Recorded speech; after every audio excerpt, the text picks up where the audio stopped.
So today we are in the Utica, New York area, and this antique mall had a beautiful view of the river, and the stone building was very appealing and gorgeous.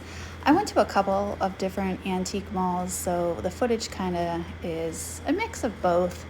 But look at this tutti frutti little Murano bowl. There was two of them there. I liked them both. But this panther really caught my attention.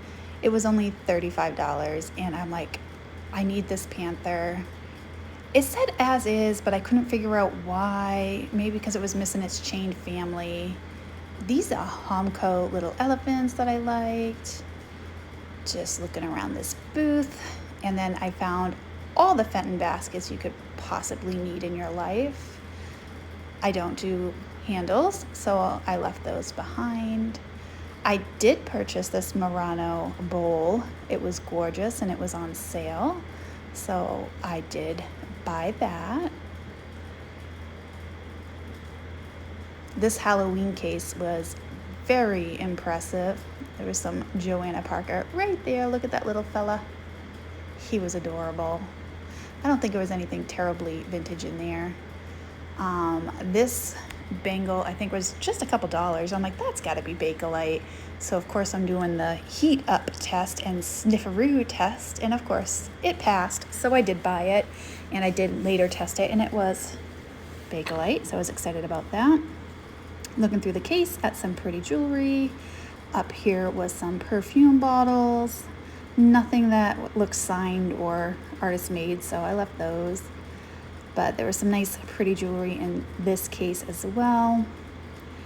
And then down here I found some glass that I really liked in this particular booth, and I was looking at jewelry in this particular booth, and I didn't even show it to you. I had that set. It said Sealy. I had it in those were ducks, the stacked T ducks. I had that in deer before. Little Kitschmas up there. They were super cute. Oh, what are these? Oh, it was a little bird card holder. Over here in this case, there was some more glass and little kitschy deer. And look at the claw, the ball and claw table. I love that. And there was a really big cat, and that vase over there, the 3 gourd vase, was really nice too. Cute Kokeshi doll, but she was priced at $25, so I did leave her behind. And just showing you these beautiful shell chandeliers. They were gorgeous, real pretty. This is a real cool mid-century booth. Lots of jewelry over here that I went through. Not the earrings. I'm not really into the earrings as much, but I did like that little Jelly Belly apple brooch. I did leave it behind. Some Fenton over here that I liked. In the case too, there was some real pretty glass. And up here, there was more on top too that I didn't capture. Some Fenton creatures in this case.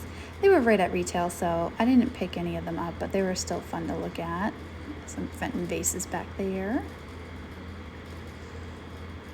Lots of Hummels. There was a cute little hedgehog in there. And this booth had a lot of, wow, I'm going way too fast, kitchenware. They had cookie jars. I don't know why I was going so fast. I really liked the shape of this vase. It looked like the Futura line by Roseville. I don't think it was, but I did like the shape of it. Lots of depression glass over here in this case, pink depression glass. And some turquoise smelt glass, large hobnails. And over here there was more Fenton. And a cute little poodle. Do like me some poodles. But I did not pick that one up. He was cute though. And then I found all this jewelry. I found this stretchy one. This reminded me of Plaid Shirt Guy. And the bangles though, like I held on to them for a minute, but they didn't, I ended up not getting them because they just seemed a little too modern for me. But it was still fun to look at. I think I got a couple brooches from there. The tiebacks in this case were really impressive. They had green ones, clear ones, opalescent ones. I've always loved the opalescent tiebacks. I wanted to repurpose them somehow in the van. I just haven't figured out how I would do that yet. I'm still working on that idea. Lots of rings in this particular case. Real pretty sparkles. More over here. Lots of jewelry in this particular case. I don't think I got anything from this case though. Oh no, that's not right. I got a spider brooch. Oh, back to the plaid jewelry. Yeah, there it is. I held on to it for a little bit, but I got a couple brooches out of here, I think. And some of the bangles were just kind of simple. Nothing really screamed at me that I had to take home. And this booth had a lot of good jewelry too. I went through the brooches fairly well. Some starfish earrings. Just scanning to see. Oh, that was a cute little piece, but it had a little bit of paintwear, so I didn't pick it up. It was like a bunch of cherries that looked really neat. More Fenton baskets. That gold iridescent one caught my eye, but again, it has a handle, so I left it behind. I just don't like shipping things with handles. The owl was adorable, little Mexican folk art owl. And surprise, more jewelry. I don't know, this like whole trip to New York have been like on the hunt for jewelry, which of course every Wednesday we have the Knickknacks jewelry train. So I like finding jewelry. It's been like fun for me. It's a nice new treasure hunt. I mean, I still like glass and pottery and kitchen, Christmas and all that other stuff, but the jewelry has been fun lately. Cute cats, more cats, and more Fenton. That piece was gorgeous. I've never seen that piece before, not that I remember anyway. It was priced right at retail, so I couldn't buy it for resale, but it was still nice to look at. That little piece of Fenton and the cranberry. Scanning the booth, see if there's anything I really need to have. And that vase looks like it would be Blanco, but it was very light, and flipping it over, it definitely was not. It's not a Blanco base. And this booth had some cute teacups, some kitschy little cows, and some nice little pottery.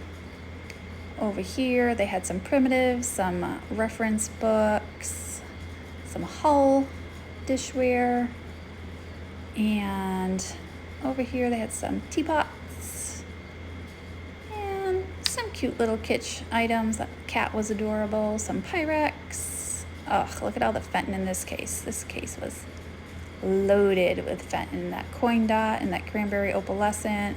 And there's some blue opalescent back there. Some real nice Fenton in there.